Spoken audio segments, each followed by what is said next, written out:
Ministre, cher Franck, Mesdames et Messieurs les journalistes, chers collègues et partenaires, c'est avec un immense plaisir que je vous accueille aujourd'hui à Arlon, au sein de la Mutualité socialiste du Luxembourg, et que j'ai l'honneur d'introduire cette conférence avant notre ministre fédéral de la Santé, Franck Vandenbroek. Merci à vous, Monsieur le Ministre, de faire une halte ici dans le chef-lieu de notre province après votre déplacement au Grand-Duché de Luxembourg,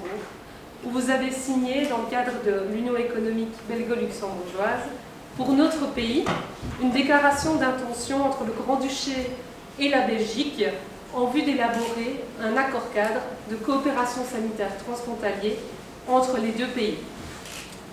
Cette opération de la Geichel a été l'occasion d'aborder nombre de sujets par notre exécutif gouvernemental auprès de nos voisins grand-ducaux, et il est important de le souligner.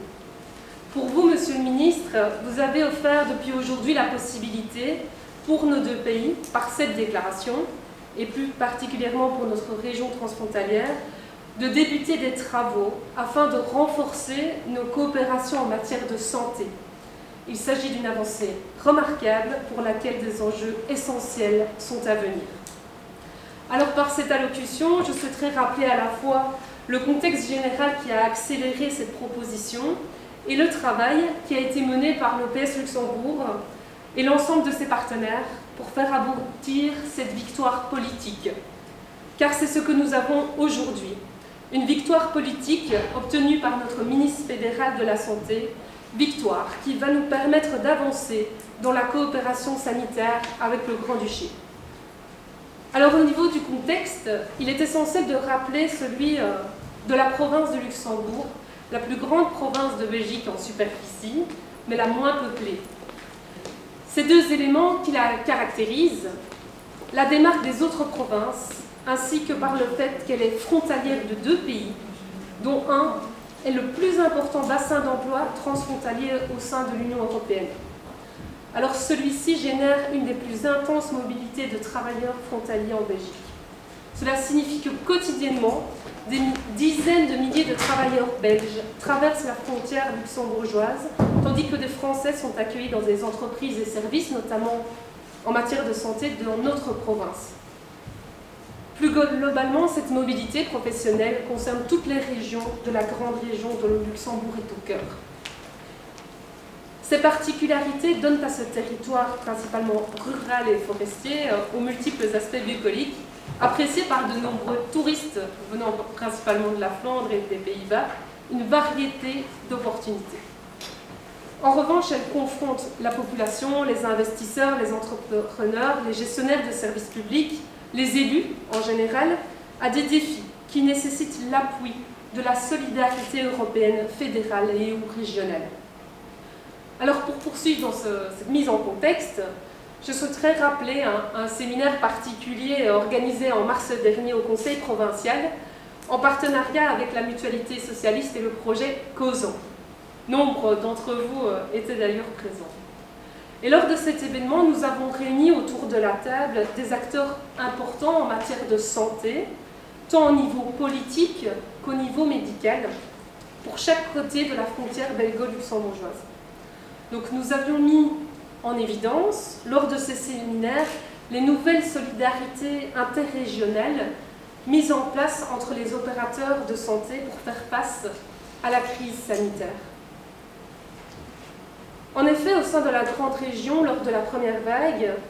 nous avons assisté à des transferts de patients du Grand Est et principalement du CHR de Metz, saturés par le nombre de patients soignés dans les services de soins intensifs, vers des établissements hospitaliers de la Sarre et du Grand-Duché. Nous avons par ailleurs pris conscience progressivement que la prise en charge de certains patients affectés par le Covid-19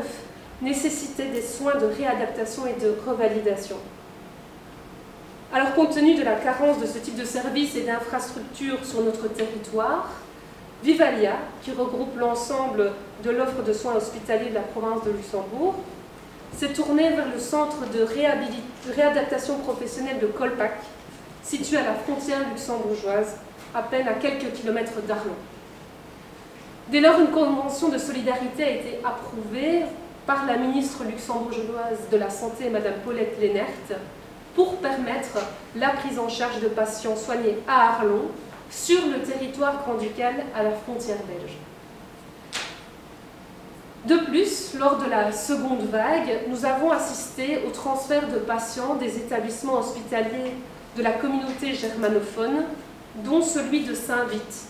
qui est situé aux frontières de notre province et du Grand-Duché, vers des hôpitaux allemands grâce aux autorisations que vous, Monsieur le Ministre, avez octroyées. Ce contexte a fait naître chez de nombreux acteurs et autorités de gestion des systèmes de santé une prise de conscience de la nécessité de développer des partenariats pour faire face aux défis posés par la pandémie, et c'est ce qui a largement été mis en exergue lors du séminaire que nous avons organisé. À cet égard, je tiens à remercier, à saluer tout particulièrement la Mutualité socialiste luxembourgeoise et son secrétaire Jacques de Villers de m'avoir mise finalement sur la voie de la coopération sanitaire transfrontalière via une rencontre, celle avec Henri Lewal, lors d'une certaine visioconférence fin décembre 2020. C'est ensuite que tout s'est enchaîné. Donc, suite à cette rencontre, j'ai porté auprès de votre collègue, Madame Wilmes, une première question parlementaire relative à la coopération sanitaire transfrontalière. S'en est suivi l'organisation du séminaire et l'ensemble des contacts politiques entre la Belgique et le Grand-Duché. Avec l'appui du projet CAUSAN et de la Mutualité socialiste, je peux dire que nous étions soutenus par des partenaires particulièrement efficaces, mais aussi tenaces. Encore bravo et merci à vous ainsi qu'à vos équipes. Dans la gestion de ce dossier, il est également important de souligner l'intervention de Mars Di Bartolomeo, député socialiste grand-ducal et ancien ministre de la Santé, qui a assuré un rôle de relais important auprès de votre homologue Paulette Lehnert.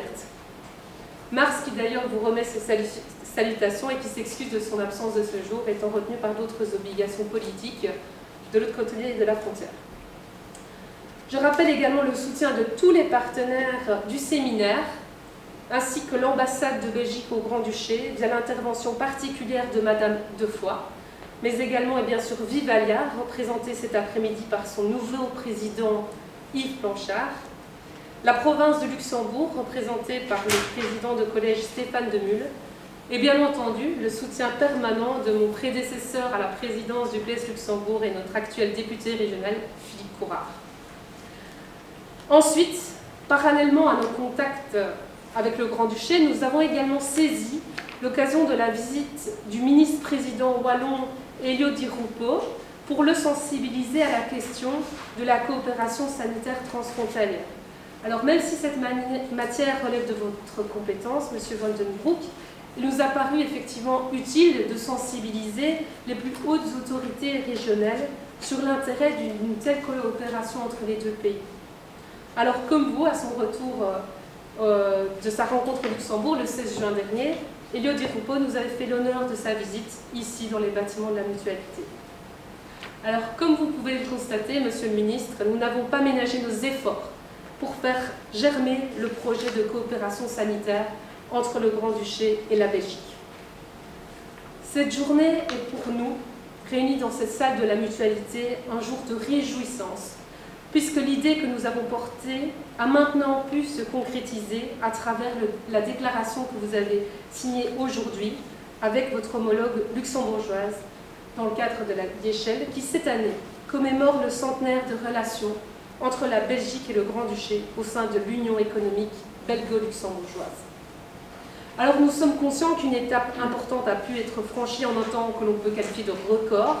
et que la poursuite de la démarche nécessite encore de longues périodes de concertation et de négociation pour déboucher sur des réalisations tangibles pour le citoyen